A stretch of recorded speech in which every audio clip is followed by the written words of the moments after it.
Many people are convinced we are living in the tribulation. I received many comments over the past several months from people who are absolutely convinced we are in the tribulation. I received comments on Facebook, Twitter, YouTube, on my website, emails, all sorts of different messages from people who just look at current events and automatically conclude we are in the tribulation.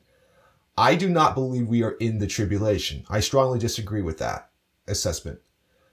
The reason why I disagree is because the events that we will see during the tribulation have not yet occurred. There are certain signposts or events that we need to look at to determine whether or not we are in the tribulation. What are these signposts and events? I will explain in this video. I want to introduce you to myself in case this is the first time you see me.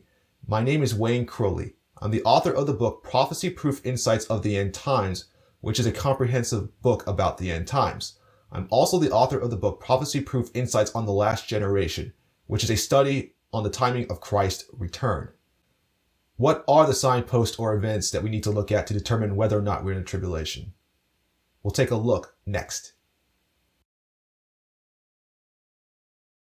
The first signpost that we need to look at is the arrival of a very charismatic leader.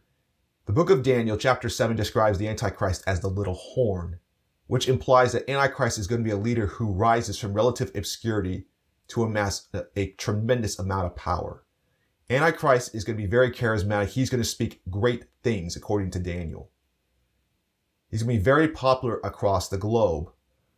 Someone you could compare Antichrist to would probably be Adolf Hitler. Adolf Hitler was one of the most evil men who ever lived. But Hitler was able to obtain so much power and inflict so much destruction upon the world because he possessed demonic charisma. I have read eyewitness accounts and have watched people who were around Hitler describe Hitler as possessing this evil demonic effect on people, getting people to do things that they normally would not do. Hitler also had the ability to hypnotize crowds where they would just follow him and just praise his arguments no matter how ludicrous they were or how shallow they were. They would follow him because he had that charisma. Antichrist will have a similar type of charisma, and I actually believe Antichrist's charisma will exceed that. The second signpost that we need to look at is the covenant with many. The covenant with many is the event that will kick off the tribulation or the start of the 7th week of Daniel. The covenant with many is described in Daniel 9:27. It is an agreement that is brokered between Israel and many neighboring nations, or many nations in general. I believe the broker of this covenant with many will be the Antichrist.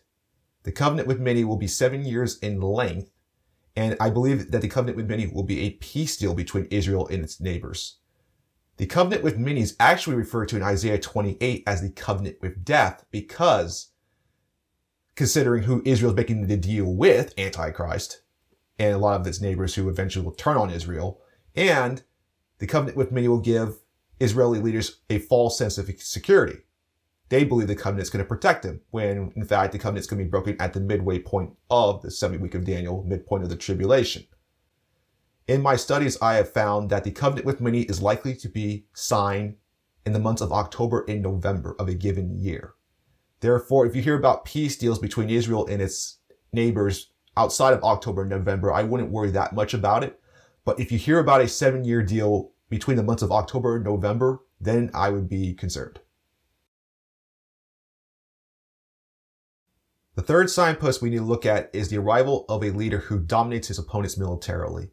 The Antichrist may start out as a peacemaker, brokering the covenant with many between Israel and different nations. However, Antichrist will quickly become a leader who rises up and dominates his opponents in war.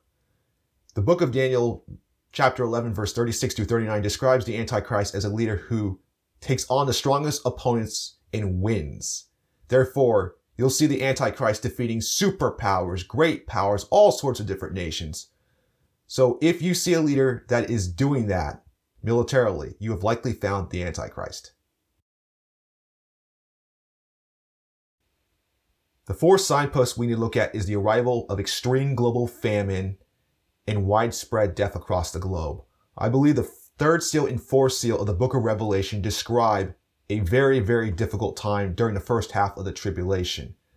The third seal famine is horribly, horribly bad. You think food prices are high now. I've done studies about how bad that famine is going to be, and the famine of the third seal is almost unimaginable about how bad it's going to be in terms of the price of food, the availability of food. It's going to be awful. And then shortly thereafter, you're going to have the death of 25% of the world population in a very short amount of time. So if the population around that time, let's say it's 8 billion people, you would see 2 billion people die in a short amount of time. That's horribly, horribly bad. That is nothing like what we're seeing now. What we're seeing right now does not compare to what is actually going to take place when the third and fourth seals are opened in the tribulation period. A potential signpost to consider is the arrival of the third temple. The third temple is absolutely essential for end times events to take place. For instance, the abomination of desolation at the midpoint of the tribulation cannot be set up without the third temple.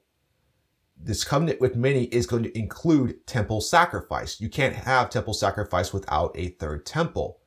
Now, it's possible the covenant with many could include the permit to build the third temple, but it's possible for the third temple to be built before the arrival of the covenant with many.